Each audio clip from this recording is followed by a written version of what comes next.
Okay, let's continue our discussion on what it takes to acquire knowledge. What else does it take to acquire knowledge? I've talked about having a heart for knowledge. I've talked about humility as a major step for acquiring knowledge. And the third point I want to share with us is discipline. What does it take to acquire knowledge? As simple as that. Discipline. It takes discipline to learn. It takes discipline to acquire knowledge. It takes discipline to acquire relevant information. Now, there's an interesting scripture, Proverbs chapter number 12. Proverbs chapter number 12, verse 1. If you read it in the New Living Translation, Proverbs 12:1, in the New Living Translation says, to learn, you must love discipline. To learn, you must love discipline. So that simply means if you don't love discipline, if you don't like discipline, you cannot learn.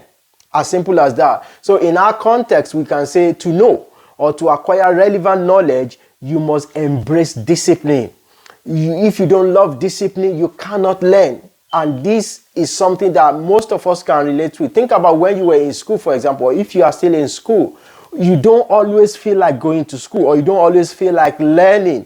Maybe you don't even necessarily like some teachers. You don't even necessarily like some timetables or some activities in the school or in the university or in the training college or whatever. But you need to do it for the sake of the certificate or for the sake of the knowledge that you want to acquire. Now, that is true about every aspect of life or every aspect of knowledge that we are talking about. So students cannot just decide when they go to school or how they go to school, how they write their exam, what they even want the exams to be like, and expect to succeed. So it's the same thing in life. You cannot be the one dictating everything about every aspect of your life and expect to actually acquire relevant knowledge. So even in terms of distant learning, open learning, online learning, for example, there is some degree of structure, some degree of timetabling that requires you to make some adjustments in order to acquire this knowledge that you may need. So what I'm saying in essence is that there is a close connection between indiscipline and ignorance in life. People that think anything goes are often the most ignorant. They are often among the most ignorant people on the earth. People that feel they can do what they want, when they want, how they want, they are often among the most ignorant people, most uninformed people on the earth. So indiscipline is an ally of ignorance. Indiscipline is a companion of ignorance because it takes efforts to learn. It takes efforts to learn. Acquiring knowledge will inconvenience you in many ways.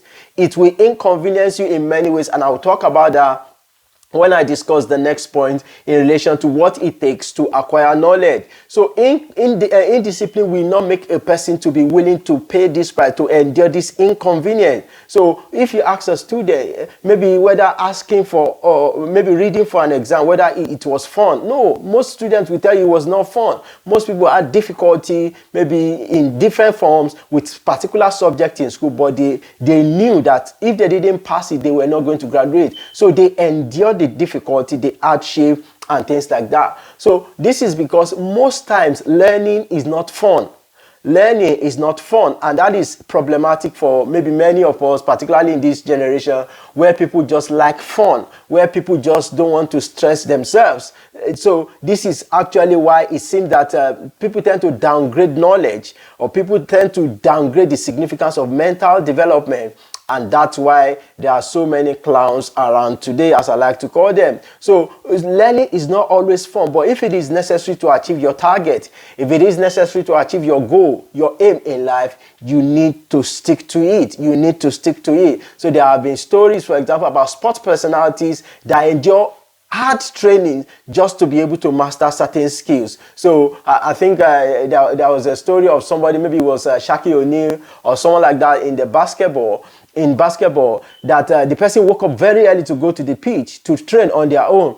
And when they got there, I think around 3 a.m., they were surprised to actually meet Shaquille O'Neal in the gym, working on his own. And they worked for so long about a particular throwing skills, about a particular angle, about getting it right. So maybe when you just watch basketball and somebody just throw the ball and just gets enters the net from different angles, you think, oh wow, they are smart or they are lucky. No, behind what you see, there are maybe countless hours of training that has gone into that. So the discipline it takes to actually do that is what many of us lack. So when it comes to personal development, for example, the discipline to sit down and read a book, right? The discipline it takes to sit down and master a particular skill. I met a man that he said when he was looking for a job, he could not find a job. So what did he do? He moved to the UK and he was looking for a job. He couldn't find a job. And then he discovered they bought a house and it was so difficult to get people to come and repair things in the house. He sat down with YouTube and he started learning various skills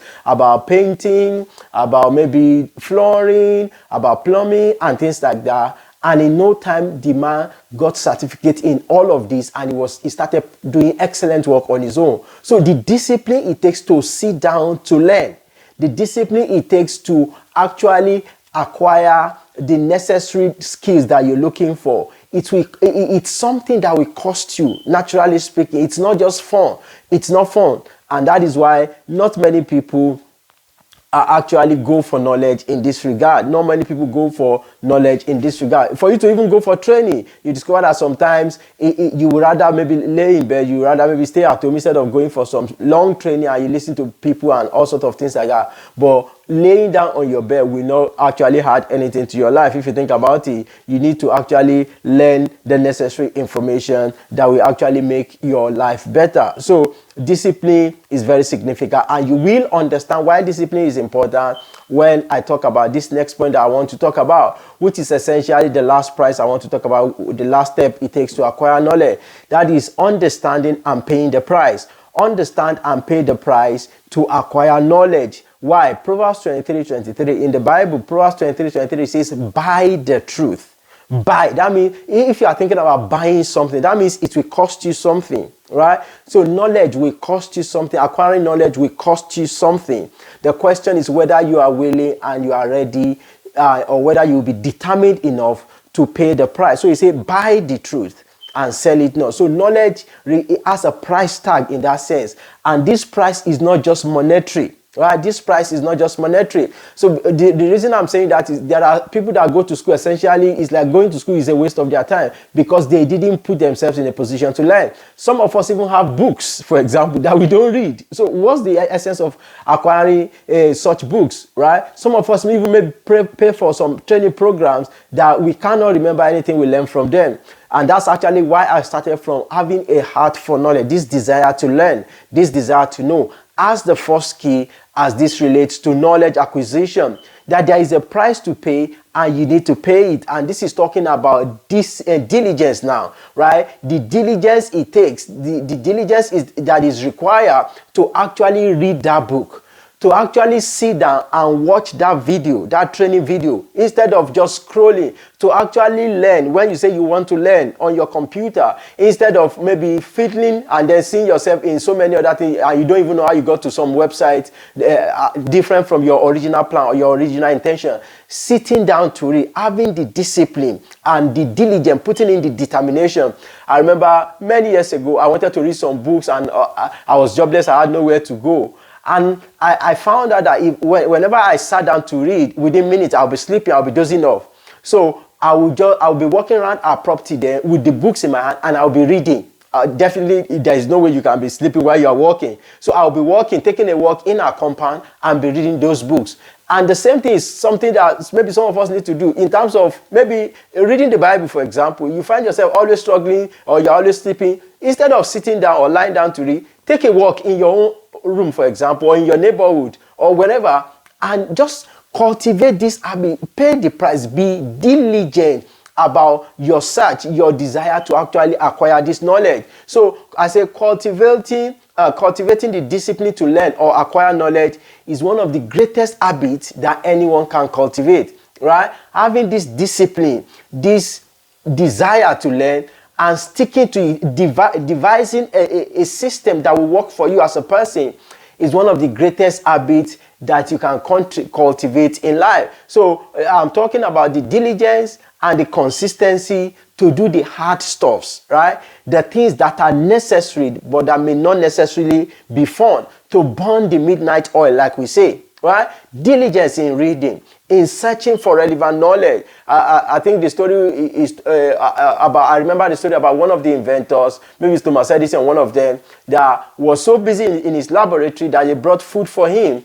And he was so engrossed with what he was doing that when they came and they took the food away, because after several hours he still had not eaten. When he eventually stood up, he went to where the food was. He said, "Oh, I forgot that I've already eaten," and he went back to his work. He went back to his work. He went back to his work. Basically, so he was so engrossed. He put himself so much into searching, into researching, that eventually food became secondary to him as at that time. That does not mean somebody should not eat and things like that. But we are just talking about the kind of price, the kind of diligence, the kind of determination that acquiring knowledge may actually require of a person. Like I said, attending training, attending workshops, conferences, seminars, and all of these things.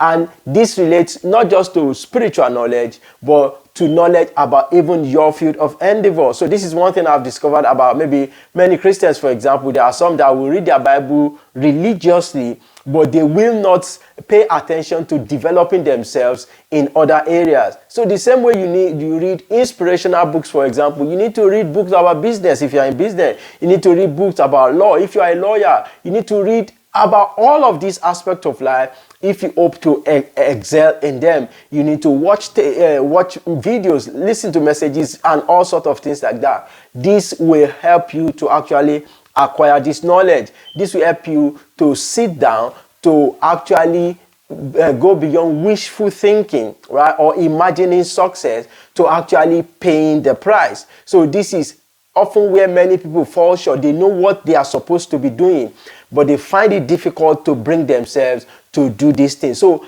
if anything, take it now that learning is not fun most of the time. Learning is not fun most of the time, but you do need to actually bring yourself to do the things that are necessary for you to acquire this knowledge. This is very, very important. This is why I say in this information age, for example, after all is said and done, you will actually see that nobody has any excuse for being ignorant. In this age, in this time, nobody has any excuse for being ignorant about anything, because there is absolutely nothing that you want to learn that there are no resources that can help you, or there are no people, there are no individuals that can actually help you. But you do need to be diligent, you do need to be determined to actually get this knowledge, right? So when you actually sit down on a daily basis, on a weekly basis, you can take stock of your life, about how much you are learning, what you didn't know before that you have learned. Like I think somebody said they normally take stock about their life at the end of every day. That what have I learned today that I did not know at the beginning of the day? Maybe you may want to start with a week or a year or a month or whatever. That you want to say, oh, today I know more than I did yesterday. This is something that will help you tremendously, and you will discover that if you just keep developing yourself, keep adding knowledge, keep adding value to yourself in that regard, it will actually make a whole difference for you in the long run. So the diligence it takes to spend hours, countless hours searching and researching about what you want to do, about that desire that you have, about that particular area of life, will actually make a whole lot of difference for you. So this is why I personally believe one of the reasons why people become victims of maybe fraud is because most times they don't take the time, the due diligence, they don't have the maybe the patience or the discipline and determination to actually find out, to search and research, right? There are always people that are tempted with all sorts of things in the modern time. But when you sit down and you check and cross-check, you search and research, before you even talk about maybe praying against some things and all of that, you can begin to question whether this information that this person is sharing with you is genuine or not. But because most time people want shortcuts, that's how they become victims of some of these fraudulent activities most of the time. So, but if you have the diligence, if you are committed to actually learning yourself, to finding out the truth, instead of saying, oh, what is the cheapest way or the quickest way to make this money, instead of actually going to read about investment yourself, right? So that way you will know that, oh, this is just a scam. It will be difficult for you to fall prey to that. Or someone say, oh, if you just pay this amount, you can go to holiday in different part of the world, and you cannot read it by yourself. You just go and pay, and you lose money. At the end of the day, you think it's some evil forces or demonic powers and things like that. So it is important for us to be willing as individuals to understand and pay the price that it takes to acquire knowledge. And again, this knowledge that we're talking about is about different aspects of life, but it's the same. It takes diligence, it takes determination to learn. Now I'll go to the third part of the video, so see you shortly.